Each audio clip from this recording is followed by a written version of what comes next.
11 सूरह हूद मक्का में नाजिल हुआ और इसकी 123 आयतें हैं। मैं उस खुदा के नाम से शुरू करता हूँ जो बड़ा मेहरबान रहम वाला है। अलिफ लाम रा, ये कुरान वह किताब है जिसकी आयतें एक वाकिफकार हकीम की तरफ से दलाइल से खूब मुस्तहकम मजबूत कर दी गई। 1 फिर तफसीलदार बयान कर दी गई है ये कि खुदा के सिवा किसी की परस्तिश न करो, मैं तो उसकी तरफ से तुम्हें अजाब से डराने वाला और बहिश्त खुशखबरी देने वाला रसूल हूँ। 2 और ये भी कि अपने परवरदिगार से मगफिरत की दुआ मांगो, फिर उसकी बारगाह में गुनाहों से तौबा करो, वही तुम्हें एक मुकर्रर मुद्दत तक अच्छे नुफ के फायदे उठाने देगा और वही हर साहबे बुजुर्ग को उसकी बुजुर्गी की दाद अता फरमाएगा। और अगर तुमने उसके हुक्म से मुंह मोड़ा तो मुझे तुम्हारे बारे में एक बड़े खौफनाक दिन के अजाब का डर है। 3 याद रखो तुम सबको आखिरकार खुदा ही की तरफ लौटना है और वह हर चीज पर अच्छी तरह कादिर है। 4 ए रसूल, देखो ये कुफर तुम्हारी अदावत में अपने सीनों को गोया दोहरा किए डालते हैं ताकि खुदा से अपनी बातों को छिपाए रहें, मगर देखो जब ये लोग अपने कपड़े खूब लपेटते हैं तब भी तो खुदा उनकी बातों को जानता है जो छिपाकर करते हैं और खुल्लम खुल्ला करते हैं, इसमें शक नहीं कि वह सीनों के भेद तक को खूब जानता है। 5 और जमीन पर चलने वालों में कोई ऐसा नहीं जिसकी रोजी खुदा के जिम्मे ना हो, और खुदा उनके ठिकाने और मरने के बाद उनके सौंपे जाने की जगह कब को भी जानता है। सब कुछ रोशन किताब लौहे महफूज में मौजूद है। 6 और वह तो वही कादिर मुतल्क है जिसने आसमानों और जमीन को 6 दिन में पैदा किया और उस वक्त उसका अर्श फलक नहुम पानी पर था। उसने आसमान व जमीन इस गर्ज से बनाया ताकि तुम लोगों को आजमाए कि तुम में ज्यादा अच्छी कारगुजारी वाला कौन है। और ए रसूल, अगर तुम उनसे कहोगे कि मरने के बाद तुम सबके सब दोबारा कब्रों से उठाए जाओगे तो काफिर लोग जरूर कह बैठेंगे कि ये तो बस खुला हुआ जादू है। 7 और अगर हम गिनती के चंद रोजों तक उन पर अजाब करने में देर भी करें तो ये लोग अपनी शरारत से बेतामुल जरूर कहने लगेंगे कि हाय, अजाब को कौन सी चीज रोक रही है। सुन रखो जिस दिन इन पर अजाब आ पड़े तो फिर उनके टाले न टलेगा, और जिस अजाब की ये लोग हंसी उड़ाया करते थे वो उनको हर तरह से घेर लेगा। 8 और अगर हम इंसान को अपनी रहमत का मजा चखाएं फिर उसको हम उससे छीन ले तो उस वक्त यकीनन बड़ा बेअज़ और नाशुक्रा हो जाता है। 9 और हमारी शिकायत करने लगता है, और अगर हम तकलीफ के बाद जो उसे पहुंचती थी राहत व आराम का जायका चखाए तो जरूर कहने लगता है कि अब तो सब सख्तियां मुझसे दफा हो गई। इसमें शक नहीं कि वह बड़ा जल्दी खुश होने शेखी बाज है। 10 मगर जिन लोगों ने सब्र किया और अच्छे अच्छे काम किए वो ऐसे नहीं, ये वो लोग हैं जिनके वास्ते खुदा की बख्शिश और बहुत बड़ी खरी मजदूरी है। 11 तो जो चीज तुम्हारे पास वही के जरिए से भेजी है उनमें से बाज को सुनाने के वक्त शायद तुम फक्त इस ख्याल से छोड़ देने वाले हो और तुम तंग दिल हो कि मुबादा ये लोग कह बैठे कि उन पर खजाना क्यों नहीं नाजिल किया गया या उनके तस्दीक के लिए उनके साथ कोई फरिश्ता क्यों ना आया, तो तुम सिर्फ अजाब से डराने वाले हो। 12 तुम्हें उनका ख्याल न करना चाहिए और खुदा हर चीज का जिम्मेदार है। क्या ये लोग कहते हैं कि उस शख्स तुमने इस कुरान को अपनी तरफ से गढ़ लिया है, तो तुम उनसे साफ साफ कह दो कि अगर तुम अपने दावे में सच्चे हो तो ज्यादा नहीं ऐसे 10 सूरे अपनी तरफ से गढ़ के ले आओ। 13 और खुदा के सिवा जिस जिस के तुम्हें बुलाते बन पड़े मदद के वास्ते बुला लो उस पर, अगर वह तुम्हारी न सुने तो समझ ले कि ये कुरान सिर्फ खुदा के इल्म से नाजिल किया गया है और ये कि खुदा के सिवा कोई माबूद नहीं, तो क्या तुम अब भी इस्लाम लाओगे या नहीं। 14 नेकी करने वालों में से जो शख्स दुनिया की जिंदगी और उसके रिज़्क का तालिब हो तो हम उन्हें उनकी कारगुजारियों का बदला दुनिया ही में पूरा पूरा भर देते हैं और ये लोग दुनिया में घाटे में नहीं रहेंगे। 15 मगर हाँ, ये वो लोग हैं जिनके लिए आखिरत में जहनुम की आग के सिवा कुछ नहीं, और जो कुछ दुनिया में उन लोगों ने किया धरा था सब अकारत बर्बाद हो गया और जो कुछ ये लोग करते थे सब मलियामेट हो गया। 16 तो क्या जो शख्स अपने परवरदिगार की तरफ से रोशन दलील पर हो और उसके पीछे ही पीछे उनका एक गवाह हो और उसके कबल मूसा की किताब तौरेत को लोगों के लिए पेशवा और रहमत की उसकी तस्दीक करती हो, वह बेहतर है या कोई दूसरा। यही लोग सच्चे ईमान लाने वाले और तमाम फिरकों में से जो शख्स भी उसका इनकार करे तो उसका ठिकाना बस आतिश जहन्नुम है, तो फिर तुम कहीं उसकी तरफ से शक में न पड़े रहना। बेशक ये कुरान तुम्हारे परवरदिगार की तरफ से बरहक है मगर बहुतेरे लोग ईमान नहीं लाते। 17 और ये जो शख्स खुदा पर झूठ मूठ बहतान बांधे उससे ज्यादा जालिम कौन होगा। ऐसे लोग अपने परवरदिगार के हुजूर में पेश किए जाएंगे और गवाह इजहार करेंगे कि यही वो लोग हैं जिन्होंने अपने परवरदिगार पर झूठ बहतान बांधा था। सुन रखो कि जालिमों पर खुदा की फिटकार है। 18 जो खुदा के रास्ते से लोगों को रोकते हैं और उसमें कजी टेढ़ापन निकालना चाहते हैं, और यही लोग आखिरत के भी मुनकर है। 19 ये लोग रुए जमीन में न खुदा को हरा सकते हैं और न खुदा के सिवा उनका कोई सरपरस्त होगा, उनका अजाब दोना कर दिया जाएगा। ये लोग हसद के मारे न तो हक बात सुन सकते थे न देख सकते थे। 20 ये वो लोग हैं जिन्होंने कुछ अपना ही घाटा किया और जो इफ्तरा परदाजियां झूठी बातें ये लोग करते थे, कयामत में सब उन्हें छोड़ के चल होगी। 21 इसमें शक नहीं कि यही लोग आखिरत में बड़े घाटा उठाने वाले होंगे। 22 बेशक जिन लोगों ने ईमान कबूल किया और अच्छे अच्छे काम किए और अपने परवरदिगार के सामने आजजी से झुके, यही लोग जन्नती हैं कि ये बेहिश्त में हमेशा रहेंगे। 23 काफिर मुसलमान दोनों फरीक की मसल अंधे और बहरे और देखने वाले और सुनने वाले किसी है, क्या ये दोनों मसल में बराबर हो सकते हैं? तो क्या तुम लोग गौर नहीं करते? और हमने नूह को जरूर उनकी कौम के पास भेजा। 24 और उन्होंने अपनी कौम से कहा कि मैं तो तुम्हारा अजाबे खुदा से सरीही धमकाने वाला हूं। 25 और ये समझता हूं कि तुम खुदा के सिवा किसी की परस्तिश न करो, मैं तुम पर एक दर्दनाक दिन कयामत के अजाब से डराता हूं। 26 तो उनके सरदार जो काफिर थे कहने लगे कि हम तो तुम्हें अपना ही सा एक आदमी समझते हैं और हम तो देखते हैं कि तुम्हारे पैरोकार हुए भी हैं तो बस सिर्फ हमारे चंद रजील नीच लोग, और वह भी बेसोचे समझे सरसरी नजर में, और हम तो अपने ऊपर तुम लोगों की कोई फजीलत नहीं देखते बल्कि तुमको झूठा समझते हैं। 27 नूह ने कहा, ऐ मेरी कौम, क्या तुमने यह समझा है कि अगर मैं अपने परवरदिगार की तरफ से एक रोशन दलील पर हूं और उसने अपनी सरकार से रहमत नबुवत अता फरमाए और वह तुम्हें सुझाई नहीं देती तो क्या मैं उसको जबरदस्ती तुम्हारे गले मन सकता हूं। 28 और तुम हो कि उसको नापसंद किए जाते हो, और ऐ मेरी कौम, मैं तो तुमसे इसके सिले में कुछ माल का तालिब नहीं, मेरी मजदूरी तो सिर्फ खुदा के जिम्मे है, और मैं तो तुम्हारे कहने से उन लोगों को जो ईमान ला चुके हैं निकाल नहीं सकता, क्योंकि ये लोग भी जरूर अपने परवरदिगार के हुजूर में हाजिर हो गए, मगर मैं तो देखता हूं कि कुछ तुम ही लोग नाहक जहालत करते हो। 29 और मेरी कौम, अगर मैं इन बेचारे गरीब ईमानदारों को निकाल दूं तो खुदा के अजाब से बचाने में मेरी मदद कौन करेगा? तो क्या तुम इतना भी गौर नहीं करते? 30 और मैं तो तुमसे ये नहीं कहता कि मेरे पास खुदाई खजाने हैं, और न ये कहता हूं कि मैं गैब दा हूं, गैब का जानने वाला, और ये कहता हूं कि मैं फरिश्ता हूं, और जो लोग तुम्हारी नजरों में जलील हैं उन्हें मैं ये नहीं कहता कि खुदा उनके साथ हरगिज भलाई नहीं करेगा। उन लोगों के दिलों की बात खुदा ही खूब जानता है, और अगर मैं ऐसा कहूं तो मैं भी यकीनन जालिम हूं। 31 वो लोग कहने लगे, ए नूह, तुम हमसे यकीनन झगड़े और बहुत झगड़े, फिर तुम सच्चे हो तो जिस अजाब की तुम हमें धमकी देते थे हम पर ला चुको। 32 नूह ने कहा, अगर चाहेगा तो बस खुदा ही तुम पर अजाब लाएगा और तुम लोग किसी तरह उसे हरा नहीं सकते, और अगर मैं चाहूं तो तुम्हारी कितनी ही खैर ख्वाही भलाई करूं। 33 अगर खुदा को तुम्हारा बहकाना मंजूर है तो मेरी खैर ख्वाही कुछ भी तुम्हारे काम नहीं आ सकती, वही तुम्हारा परवरदिगार है और उसी की तरफ तुमको लौट जाना है। 34 ए रसूल, क्या कुफ्फारे मक्का भी कहते हैं कि कुरान को तुम ने गढ़ लिया है? तुम कह दो कि अगर मैंने उसको गढ़ा है तो मेरे गुनाह का वबाल मुझ पर होगा, और तुम लोग जो गुनाह करके मुजरिम होते हो उससे मैं बरीउल जिमा अलग हूँ। 35 और नूह के पास ये वही भेज दी गई कि जो ईमान ला चुका उनके सिवा अब कोई शख्स तुम्हारी कौम से हरगिज ईमान न लाएगा, तो तुम ख्वाहमा ख्वाह उनकी कारस्तानियों का कुछ गम न खाओ। 36 और बिस्मिल्लाह करके हमारे रूबरू और हमारे हुक्म से कशती बना डालो, और जिन लोगों ने जुल्म किया है उनके बारे में मुझसे सिफारिश न करना, क्योंकि ये लोग जरूर डुबा दिए जाएंगे। 37 और नूह कशती बनाने लगे, और जब कभी उनकी कौम के सरबर आवुर्दा लोग उनके पास से गुजरते थे तो उनसे मस्खरापन करते। नूह जवाब में कहते कि अगर इस वक्त तुम हमसे मस्खरापन करते हो तो जिस तरह तुम हम पर हंसते हो हम तुम पर एक वक्त हंसेंगे। 38 और तुम्हें अनकरीब ही मालूम हो जाएगा कि किस पर अजाब नाजिल होता है कि दुनिया में उसे रुस्वा कर दे, और किस पर कयामत में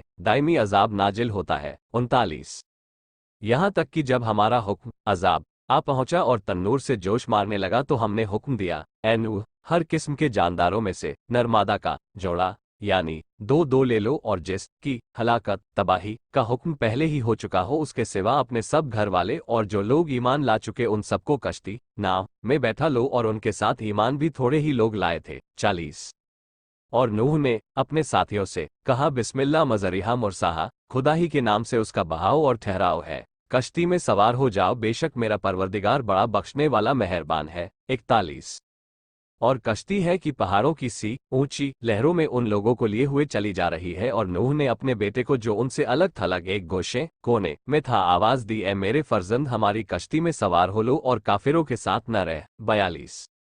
मुझे माफ कीजिए, मैं तो अभी किसी पहाड़ का सहारा पकड़ता हूँ जो मुझे पानी में डूबने से बचा लेगा। नूह ने उससे कहा, अरे कमबख्त, आज खुदा के अजाब से कोई बचाने वाला नहीं मगर खुदा ही जिस पर रहम फरमाएगा। और ये बात हो रही थी कि यकायक दोनों बाप बेटे के दरमियान एक मौज हायल हो गई और वह डूब कर रह गया। 43।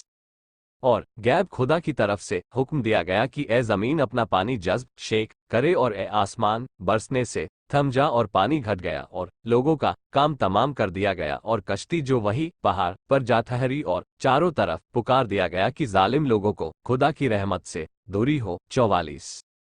और जिस वक्त नूह का बेटा गरक डूब हो रहा था तो नूह ने अपने परवरदिगार को पुकारा और अर्ज की, ए मेरे परवरदिगार, इसमें तो शक नहीं कि मेरा बेटा मेरे अहल घर वालों में शामिल है, और तूने वादा किया था कि तेरे अहल को बचा लूंगा, और इसमें शक नहीं कि तेरा वायदा सच्चा है, और तू सारे जहान के हाकिमों से बड़ा हाकिम है। 45।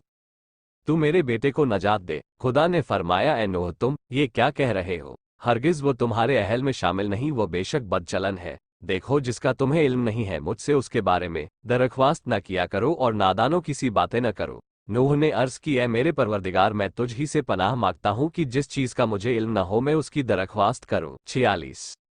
और अगर तू मुझे मेरे कसूर न बख्श देगा और मुझ पर रहम न खाएगा तो मैं सख्त घाटा उठाने वालों में हो जाऊंगा। जब तूफान जाता रहा तो हुक्म दिया गया, ए नूह, हमारी तरफ से सलामती और उन बरकतों के साथ कश्ती से उतरो। 47। जो तुम पर है और जो लोग तुम्हारे साथ हैं उनमें से न कुछ लोगों पर और तुम्हारे बाद कुछ लोग ऐसे भी हैं जिन्हें हम थोड़े ही दिन बाद बहरावर करेंगे, फिर हमारी तरफ से उनको दर्दनाक अजाब पहुंचेगा। 48। ए रसूल, ये गैब की चंद खबरें हैं जिनको तुम्हारी तरफ वही के जरिए पहुंचाते हैं जो उसके कब्ल न तुम जानते थे और न तुम्हारी कौम ही जानती थी, तो तुम सब्र करो, इसमें शक नहीं कि आखियारत की खूबियां परहेजगारों ही के वास्ते है। 49। और हमने कौमे आद के पास उनके भाई हूद को पैगंबर बनाकर भेजा, और उन्होंने अपनी कौम से कहा, ए मेरी कौम, खुदा ही की परस्तिश करो, उसके सिवा कोई तुम्हारा माबूद नहीं, तुम बस निरे फतरा परदास झूठी बात बनाने वाले हो। 50। ए मेरी कौम, मैं उस समझाने पर तुमसे कुछ मजदूरी नहीं मांगता, मेरी मजदूरी तो बस उस शख्स के जिम्मे है जिसने मुझे पैदा किया, तो क्या तुम इतना भी नहीं समझते? 51। और ए मेरी कौम, अपने परवरदिगार से मगफिरत की दुआ मांगो, फिर उसकी बारगाह में अपने गुनाहों से तौबा करो तो वह तुम पर मूसलाधार में आसमान से बरसाएगा, खुश्क साली न है आई, और तुम्हारी कुव्वत ताकत में और कुव्वत बढ़ा देगा, और मुजरिम बनकर उससे मुंह न मोड़ो। 52। वो लोग कहने लगे, एहूद, तुम हमारे पास कोई दलील लेकर तो आए नहीं, और तुम्हारे कहने से अपने खुदाओं को तो छोड़ने वाले नहीं, और न हम तुम पर ईमान लाने वाले हैं। 53। हम तो बस ये कहते हैं कि हमारे खुदाओं में से किसने तुम्हें मजनून दीवाना बना दिया है, इसी वजह से तुम बहकी बहकी बातें करते हो। हूद ने जवाब दिया, बेशक मैं खुदा को गवाह करता हूँ और तुम भी गवाह रहो कि तुम खुदा के सिवा दूसरों को उसका शरीक बनाते हो। 54। इसमें मैं बेजार हूं तो तुम सब के सब मेरे साथ मक्कारी करो और मुझे दम मारने की मोहलत भी न दो तो मुझे परवाह नहीं। 55। मैं तो सिर्फ खुदा पर भरोसा रखता हूं जो मेरा भी परवरदिगार है और तुम्हारा भी परवरदिगार है, और रुए जमीन पर जितने चलने वाले हैं सबकी चोटी उसी के साथ है, इसमें तो शक ही नहीं कि मेरा परवरदिगार इंसाफ की सीधी राह पर है। 56। इस पर भी अगर तुम उसके हुक्म से मुंह फेरे रहो तो जो हुक्म देकर मैं तुम्हारे पास भेजा गया था उसे तो मैं यकीनन पहुंचा चुका, और मेरा परवरदिगार तुम्हारी नाफरमानी पर तुम्हें हलाक करे, तुम्हारे सिवा दूसरी कौम को तुम्हारा जानशीन करेगा और तुम उसका कुछ भी बिगाड़ नहीं सकते, इसमें तो शक नहीं है कि मेरा परवरदिगार हर चीज का निगहबान है। 57। और जब हमारा अजाब का हुक्म आ पहुंचा तो हमने हूद को और जो लोग उसके साथ ईमान लाए थे अपनी मेहरबानी से नजात दिया और उन सबको सख्त अजाब से बचा लिया। 58। ए रसूल, ये हालात कौमे आद के हैं जिन्होंने अपने परवरदिगार की आयतों से इनकार किया और उसके पैगंबरों की नाफरमानी की और हर सरकश दुश्मन खुदा के हुक्म पर चलते रहे। 59।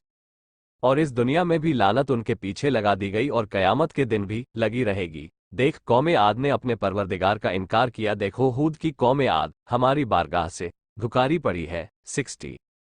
और हमने कौमे समूद के पास उनके भाई सालेह को पैगंबर बनाकर भेजा, तो उन्होंने अपनी कौम से कहा, ए मेरी कौम, खुदा ही की परस्तिश करो, उसके सिवा कोई तुम्हारा माबूद नहीं, उसी ने तुमको जमीन की मिट्टी से पैदा किया और तुमको उसमें बसाया, तो उससे मगफिरत की दुआ मांगो, फिर उसकी बारगाह में तौबा करो, बेशक मेरा परवरदिगार हर शख्स के करीब और सबकी सुनता और दुआ कबूल करता है। 61। वो लोग कहने लगे, ए सालेह, इसके पहले तो तुमसे हमारी उम्मीदें वाबस्ता थी, तो क्या अब तुम जिस चीज़ की परस्तिश हमारे बाप दादा करते थे उसकी परस्तिश से हमें रोकते हो, और जिस दीन की तरफ तुम हमें बुलाते हो हम तो उसकी निस्बत ऐसे शक में पड़े हैं। 62। कि उसने हैरत में डाल दिया है। सालेह ने जवाब दिया, ए मेरी कौम, भला देखो तो कि अगर मैं अपने परवरदिगार की तरफ से रोशन दलील पर हूँ और उसने मुझे अपनी बारगाह में रहमत नबुवत अता की है, इस पर भी अगर मैं उसकी नाफरमानी करूँ तो खुदा के अजाब से बचाने में मेरी मदद कौन करेगा? फिर तुम सिवा नुकसान के मेरा कुछ बड़ा दोगे नहीं। 63। ए मेरी कौम, ये खुदा की भेजी हुई ऊँटनी है तुम्हारे वास्ते, मेरी नबूवत का एक मौजज़ा है, तो इसको उसके हाल पर छोड़ दो कि खुदा की ज़मीन में जहाँ चाहे खाए और उसे कोई तकलीफ ना पहुँचाओ। 64। वरना फिर तुम्हें फौरन ही खुदा का अजाब ले डालेगा। इस पर भी उन लोगों ने उसकी कोचे काट कर मार डाला। तब सालेह ने कहा, अच्छा 3 दिन तक और अपने अपने घर में चैन उड़ा लो। 65। यही खुदा का वादा है जो कभी झूठा नहीं होता। फिर जब हमारा अजाब का हुक्म आ पहुंचा तो हमने सालेह और उन लोगों को जो उसके साथ ईमान लाए थे अपनी मेहरबानी से नजात दी और उस दिन की रुसवाई से बचा लिया। इसमें शक नहीं कि तेरा परवरदिगार जबरदस्त गालिब है। 66। और जिन लोगों ने जुल्म किया था उनको एक सख्त चिघाड़ ने ले डाला, तो वह लोग अपने अपने घरों में औंधे पड़े रह गए। 67। और ऐसे मर मिटे कि गोया उनमें कभी बसे ही न थे। तो देखो, कौमे समूद ने अपने परवरदिगार की नाफरमानी की और सजा दी गई। सुन रखो कि कौमे समूद उसकी बारगाह से भुकारी हुई है। 68। और हमारे भेजे हुए फरिश्ते इब्राहिम के पास खुशखबरी लेकर आए और उन्होंने इब्राहिम को सलाम किया। इब्राहिम ने सलाम का जवाब दिया। फिर इब्राहिम एक बछड़े का भुना हुआ गोश्त ले आए। 69। और साथ खाने बैठे। फिर जब देखा कि उनके हाथ उसकी तरफ नहीं बढ़ते तो उनकी तरफ से बदगुमान हुए और जी ही जी में डर गए। उसको वह फरिश्ते समझे और कहने लगे, आप डरे नहीं, हम तो कौम लूत की तरफ उनकी सजा के लिए भेजे गए हैं। 70। और इब्राहिम की बीबी सायरा खड़ी हुई थी, वह ये खबर सुनकर हैस पड़ी, तो हमने उन्हें फरिश्तों के जरिए से इसहाक के पैदा होने की खुशखबरी दी और इसहाक के बाद याकूब की। 71। वो कहने लगी, यह है क्या अब मैं बच्चा जन्मने बैठेगी? मैं तो बुढ़िया हूँ और ये मेरे मियाँ भी बूढ़े हैं, ये तो एक बड़ी ताज्जुब खेज बात है। 72। वो फरिश्ते बोले, हाय, तुम खुदा की कुदरत से तजुब करती हो, अहले बैत नबुवत, तुम पर खुदा की रहमत और उसकी बरकतें नाजिल हो। इसमें शक नहीं कि वो काबिल हम वासना बुजुर्ग है। 73। फिर जब इब्राहिम के दिल से खौफ जाता रहा और उनके पास औलाद की खुशखबरी भी आ चुकी तो हमसे कौमे लूत के बारे में झगड़ने लगे। 74। बेशक इब्राहिम बुर्दबार नरम दिल, हर बात में खुदा की तरफ रुजू ध्यान करने वाले थे। 75।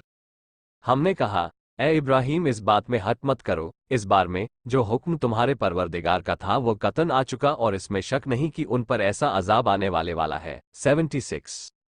जो किसी तरह टल नहीं सकता। और जब हमारे भेजे हुए फरिश्ते लड़कों की सूरत में लूत के पास आए तो उनके ख्याल से रजीदा हुए और उनके आने से तंग दिल हो गए और कहने लगे कि ये आज का दिन सख्त मुसीबत का दिन है। 77।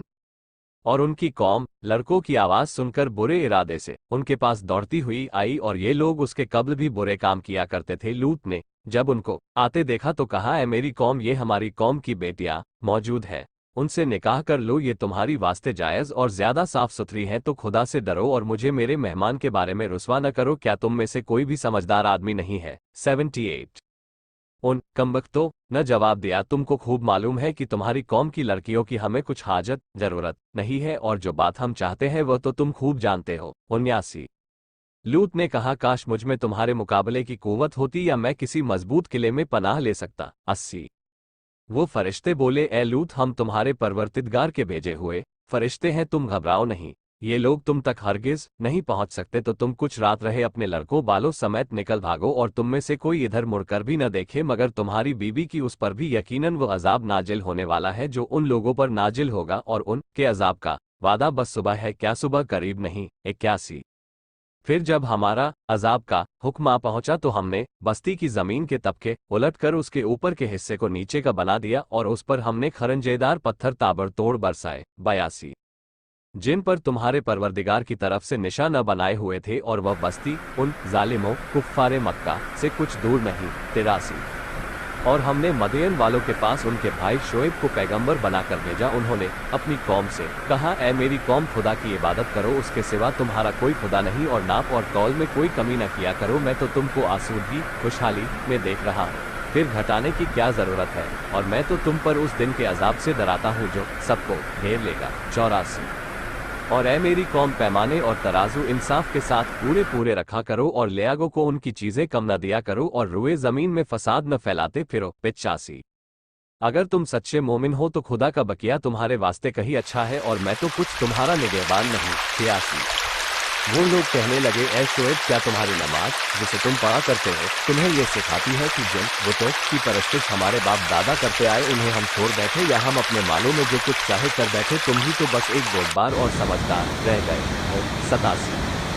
शोएब ने कहा, ऐ मेरी कौम, अगर मैं अपने परवरदिगार की तरफ से रोशन दलील पर हूँ और उसने मुझे हलाल रोजी खाने को दी है, तो मैं भी तुम्हारी तरह हराम खाने लगूं। और मैं तो ये नहीं चाहता कि जिस काम से तुमको रोकूं तुम्हारे बदखिलाफ बदले आप उसको करने लगूं। मैं तो जहां तक मुझे बन पड़े इस सलाह भलाई के सिवा कुछ और चाहता ही नहीं, और मेरी तायद तो खुदा के सिवा और किसी से हो ही नहीं सकती। इस पर मैंने भरोसा कर लिया है और उसी की तरफ रुजू करता हूँ। 88। और ऐ मेरी कौमें, मेरी जिद कहीं तुमसे ऐसा जुर्म न करा दे जैसी मुसीबत कौम नूह या हूद या सालेह पर नाजिल हुई थी, वैसी ही मुसीबत तुम पर भी आ पड़े। और लूत की कौम का जमाना तो कुछ ऐसा तुमसे दूर नहीं, उन्हीं के इबारत हासिल करो। 89। और अपने परवरदिगार से अपनी मगफिरत की दुआ मांगो, फिर उसी की बारगाह में तौबा करो, बेशक मेरा परवरदिगार बड़ा मोहब्बत वाला मेहरबान है। 90। और वो लोग कहने लगे, ऐ शोएब, जो बातें तुम कहते हो उनमें से अक्सर तो हमारी समझ ही में नहीं आई, और इसमें तो शक नहीं कि हम तुम्हें अपने लोगों में बहुत कमजोर समझते हैं, और अगर तुम्हारा कबीला न है आता तो हम तुमको कब का संसार कर चुके होते, और तुम तो हम पर किसी तरह गालिब नहीं आ सकते। 91। शोएब ने कहा, ऐ मेरी कौम, क्या मेरे कबीले का दबाव तुम पर खुदा से भी बढ़कर है कि तुमको उसका ये ख्याल, और खुदा को तुम लोगों ने अपने वास्ते पीछे डाल दिया है? बेशक मेरा परवरदिगार तुम्हारे सब आमाल पर अहाता किए हुए है। 92। और ऐ मेरी कौम, तुम अपनी जगह जो चाहो करो, मैं भी बजाय खुद कुछ करता हूँ। अनकरीब ही तुम्हें मालूम हो जाएगा कि किस पर अजाब नाजिल होता है, जा उसको लोगों की नजरों में रुसवा कर देगा, और ये भी मालूम हो जाएगा कि कौन झूठा है। तुम भी मुंतजर रहो, मैं भी तुम्हारे साथ इंतजार करता हूँ। 93। और जब हमारा अजाब का हुक्म आ पहुंचा तो हमने शोएब और उन लोगों को जो उसके साथ ईमान लाए थे अपनी मेहरबानी से बचा लिया, और जिन लोगों ने जुल्म किया था उनको एक चिंगार ने ले डाला, फिर तो वह सबके सब अपने घरों में औंधे पड़े रह गए। 94। और वह ऐसे मर मिटे कि गोया उन बस्तियों में कभी बसे ही न थे। सुन रखो कि जिस तरह समूद खुदा की बारगाह से धुकारे गए, उसी तरह अहले मदियन की भी धुकारी हुई। 95। और बेशक हमने मूसा को अपनी निशानियां और रोशन दलील देकर 96 फिराव और उसके अम्र सरदारों के पास पैगंबर बनाकर भेजा, तो लोगों ने फिराव ही का हुक्म मान लिया और मूसा की एक न सुनी, हालांकि फिराव का हुक्म कुछ जेचा समझा हुआ न था। 97। कयामत के दिन वह अपनी कौम के आगे आगे चलेगा और उनको दोजख में ले जाकर झोंक देगा, और ये लोग किस कदर बड़े घाट उतारे गए। 98। और इस दुनिया में भी लानत उनके पीछे पीछे लगा दी गई, और कयामत के दिन भी लगी रहेगी। क्या बुरा इनाम है जो उन्हें मिला। 99। ए रसूल, ये चंद बस्तियों के हालात हैं जो हम तुमसे बयान करते हैं, उनमें से बाज तो उस वक्त तक कायम है और बाज का तहस नहस हो गया। 100। और हमने किसी तरह उन पर जुल्म नहीं किया, बल्कि उन लोगों ने आप अपने ऊपर नाफरमानी करके जुल्म किया। फिर जब तुम्हारे परवरदिगार का अजाब का हुक्म आ पहुंचा तो न उसके वह माबूद ही काम आए जिन्हें खुदा को छोड़कर पुकारा करते थे, और न उन माबूदों ने हलाक करने के सिवा कुछ फायदा ही पहुंचाया, बल्कि उन्हीं की परस्तिश की बदौलत अजाब आया। 101। और ए रसूल, बस्तियों के लोगों की सरकशी से जब तुम्हारा परवरदिगार अजाब में पकड़ता है तो उसकी पकड़ ऐसी ही होती है, बेशक पकड़ तो दर्दनाक और सख्त होती है। 102। इसमें तो शक नहीं कि उस शख्स के वास्ते जो अजाब आखिरत से डरता है हमारी कुदरत की एक निशानी है। ये वो रोज होगा कि सारे जहान के लोग जमा किए जाएंगे, और यही वो दिन होगा कि हमारी बारगाह में सब हाजिर किए जाएंगे। 103। और हम बस एक मुअन मुद्दत तक इसमें देर कर रहे हैं। 104। जिस दिन वह आ पहुंचेगा तो बगैर हुक्म खुदा कोई शख्स बात भी तो नहीं कर सकेगा। फिर कुछ लोग उनमें से बदबख्त होंगे और कुछ लोग नेकबख्त। 105। तो जो लोग बदबख्त है वो दोजक में होंगे और उसी में उनकी हाय वाय और चीख पुकार होगी। 106। वो लोग जब तक आसमान और जमीन में है हमेशा उसी में रहेंगे, मगर जब तुम्हारा परवरदिगार नजात देना चाहे, बेशक तुम्हारा परवरदिगार जो चाहता है कर ही डालता है। 107। और जो लोग नेक बख्त हैं वह तो बेहेश्त में होंगे, और जब तक आसमान व जमीन बाकी है वह हमेशा उसी में रहेंगे, मगर जब तेरा परवरदिगार चाहे सजा देकर आखिर में जन्नत में ले जाए। 108 ये वो बख्शिश है जो कभी मनकता खत्म न होगी। तो ये लोग खुदा के अलावा जिसकी परस्तिश करते हैं, तुम उससे शक में न पड़ना। ये लोग तो बस वैसी इबादत करते हैं जैसी उनसे पहले उनके बाप दादा करते थे, और हम जरूर कयामत के दिन उनको अजाब का पूरा पूरा हिस्सा बगैर कम किए देंगे। 109 और हमने मूसा को किताब तौरेत अता की, तो उसमें भी झगड़े डाले गए, और अगर तुम्हारे परवरदिगार की तरफ से हुक्म कोई पहले ही न हो चुका होता तो उनके दरमियान कब का फैसला यकीनन हो गया होता। और ये लोग कुफ्फारे मक्का भी इस कुरान की तरफ से बहुत गहरे शक में पड़े हैं। 110 और इसमें तो शक ही नहीं कि तुम्हारा परवरदिगार उनकी कारस्तानियों का बदला भरपूर देगा, क्योंकि जो उनकी करतूतें हैं उससे वो खूब वाकिफ है। 111 तो ए रसूल, जैसा तुम्हें हुक्म दिया है, तुम और वह लोग भी जिन्होंने तुम्हारे साथ कुफ्र से तौबा की है, ठीक साबित कदम रहो और सरकशी न करो, क्योंकि तुम लोग जो कुछ भी करते हो वह यकीनन देख रहा है। 112 और मुसलमानों, जिन लोगों ने हमारी नाफरमानी करके अपने ऊपर जुल्म किया है, उनकी तरफ माइल झुकना न होना, और वरना तुम तक भी दोज़ख की आग आ लपटेगी, और खुदा के सिवा और लोग तुम्हारे सरपरस्त भी नहीं है, फिर तुम्हारी मदद कोई भी नहीं करेगा। 113 और ए रसूल, दिन के दोनों किनारे और कुछ रात गए नमाज पढ़ा करो, क्योंकि नेकियां यकीनन गुनाहों को दूर कर देती है, और हमारी याद करने वालों के लिए ये बातें नसीहत व इबरत है। 114 और ए रसूल, तुम सब्र करो, क्योंकि खुदा नेकी करने वालों का अज्र बर्बाद नहीं करता। 115 फिर जो लोग तुमसे पहले गुजर चुके हैं उनमें कुछ लोग ऐसे अकल वाले क्यों न हुए जो लोगों को रुए जमीन पर फसाद फैलाने से रोका करते। ऐसे लोग थे तो मगर बहुत थोड़े से, और ये उन्हीं लोगों से थे जिनको हमने अजाब से बचा लिया, और जिन लोगों ने नाफरमानी की थी वह उन्हीं लज्जतों के पीछे पड़े रहे और जो उन्हें दी गई थी, और ये लोग मुजरिम थे ही। 116 और तुम्हारा परवरदिगार ऐसा बेइंसाफ कभी न था कि बस्तियों को जबरदस्ती उजाड़ देता और वहाँ के लोग नेक चलन हो। 117 और अगर तुम्हारा परवरदिगार चाहता तो बेशक तमाम लोगों को एक ही किस्म की उम्मत बना देता, मगर उसने न चाहा, इसी वजह से लोग हमेशा आपस में कूद डाला करेंगे। 118 मगर जिस पर तुम्हारा परवरदिगार रहम फरमाए, और इसलिए तो उसने उन लोगों को पैदा किया, और इसी वजह से तो तुम्हारा परवरदिगार का हुक्म कती पूरा होकर रहा कि हम यकीनन जहन्नुम को तमाम जिन्नात और आदमियों से भर देंगे। 119 और ए रसूल, पैगंबरों की हालत में से हम उन तमाम किस्सों को तुमसे बयान किए देते हैं जिनसे हम तुम्हारे दिल को मजबूत कर देंगे, और उन्हीं किस्सों में तुम्हारे पास हक कुरान और मोमिनीन के लिए नसीहत और याद दहानी भी आ गई। 120 और ए रसूल, जो लोग ईमान नहीं लाते उनसे कहो कि तुम बजाय खुद अमल करो, हम भी कुछ अमल करते हैं। 121 नतीजे का तुम भी इंतजार करो, हम भी मुंतजीर है। 122 और सारे आसमान व जमीन की पोशीदा बातों का इल्म खास खुदा ही को है, और उसी की तरफ हर काम हिर फिर कर लौटता है। तुम उसी की इबादत करो और उसी पर भरोसा रखो, और जो कुछ तुम लोग करते हो उससे खुदा बेखबर नहीं। 123 सूरह हूद खत्म।